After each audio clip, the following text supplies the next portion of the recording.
Heavy snowfalls caused traffic chaos on the Southern Highlands. Investigations underway into soil contamination concerns at Cringilla Primary. And police target crime hotspots during a midnight blitz. Win News Late Edition with Geoff Phillips. Good morning. A winter's blast has brought blizzard conditions on the Southern Highlands and wild weather on the coast.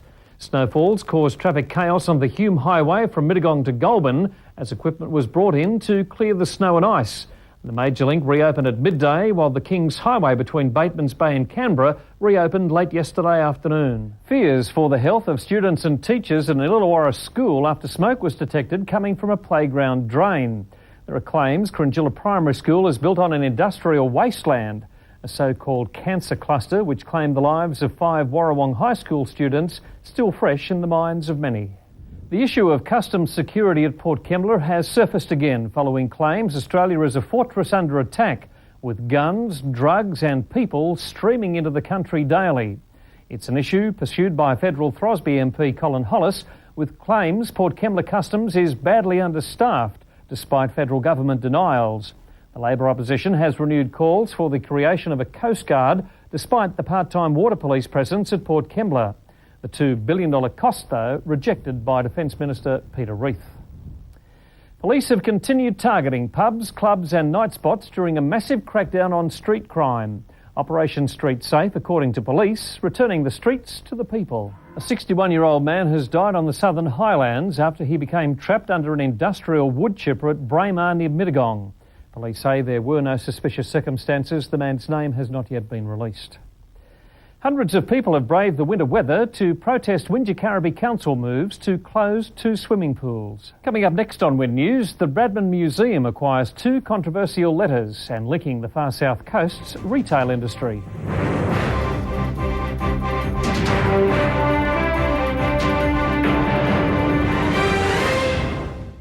Getting around Narooma is about to get much easier. The local business community is starting a free bus service to link the town's 3 shopping precincts. A group of business people who bought 2 controversial letters written by cricketing great Sir Donald Bradman has donated them back to the Bradman Foundation. The letters reveal a rift between Sir Donald and fellow champ Greg Chappell at the height of the 1977 World Series cricket saga. Chappell auctioned the letters along with other cricket memorabilia in Melbourne last month. The anonymous group of business people, which calls itself SAVE, which stands for Some Australians Value Ethics, bought the letters for $18,800.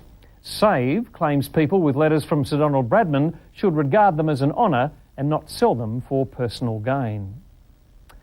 Wollongong City Centre is under the microscope again. The City Council hosting a 2.5-day workshop expected to establish a vision and overall planning and design framework.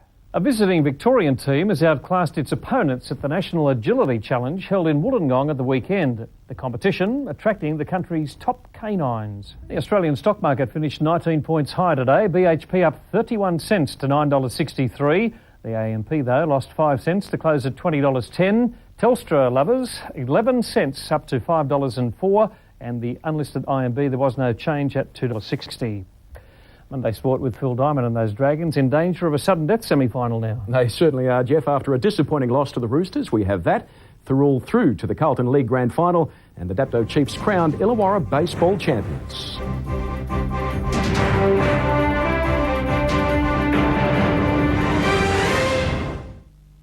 This Friday night's final round match against the Bulldogs will decide the Dragons' semi-final fate. The club has slipped to 7th on the ladder following yesterday's 13-point loss to the Roosters and are now in danger of a sudden death semi-final against minor premiers Parramatta.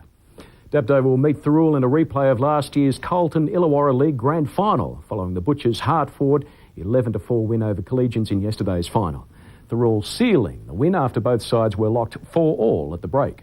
The Illawarra Hawks have suffered back-to-back losses against the Brisbane Bullets in a pre-season hit-out. Despite a 21-point haul by Hawks co-captain Matt Campbell, the Bullets took Game 1, 114 to 106. The Bullets again proved too strong in Game 2 with a 117 to 90-point win. The Hawks' next trial match is against the Sydney Kings on Friday night in Terrigal. The Wolves have opened their 2-match pre-season tour of China with a 1-0 win over club champion side Liaoning. Sasho Petrovsky scored the Wolves' goal in the 33rd minute of the play in front of 20,000 Chinese soccer fans. Coach Ron Corrie happy with the way the club's new signings performed ahead of Friday night's second match against Shanghai.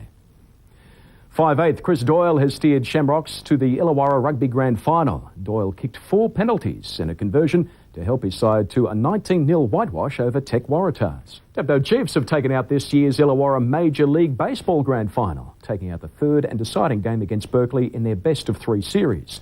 The win giving Chiefs their first crown in 6 years. And congratulations to the John Shields-trained Browley Dolphins under-18 rugby union side through to next weekend's ACT First Division Rugby Union Grand Final against St Edmunds College after a resounding 33-12 win over the Tuggeranong Vikings. And on that note, that is Monday Sport, yeah. Thanks, Phil. Stay with us. What you want is next. All the weather details. Then musicians raising the roof at Glenipha Bray.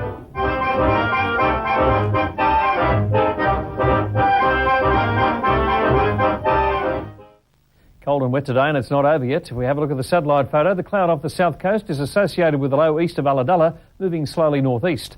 Tomorrow, the low is expected off the central coast, maintaining a cold, fresh to strong south to southwesterly airstream across the state, with scattered showers and snowfalls continuing along the ranges and the coast in the vicinity of the low.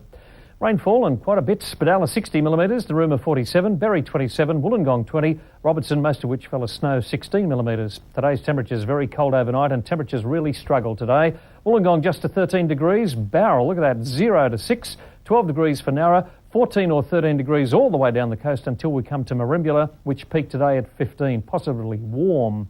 The forecast for the Illawarra and the Highlands, a sheep grazier's warning, showers, cool to cold and strong and gusty south to southwesterly winds. Ahead, showers Wednesday, clearing Thursday, mainly fine Friday. For the south coast, a sheep grazier's warning, rain periods, cold, fresh to strong and gusty southeasterly, southwesterly winds. The waters are really thumping in at 4 to 6 metres on a 3 to 4 metre swell. The first tide tomorrow is a high at 10 past 4. Not much better temperature-wise. Wollongong up to 15 degrees, 9 degrees for Bowral, 14 degrees for Narra and Bateman's Bay, Bega 8 overnight to a top of 15. Musicians have raised the roof off Glenipha Bray at the annual Conservatorium of Music's Open Day.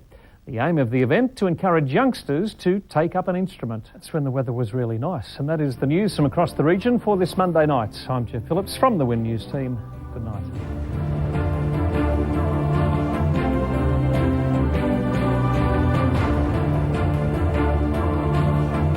This has been a Win News presentation from Australia's largest regional television network.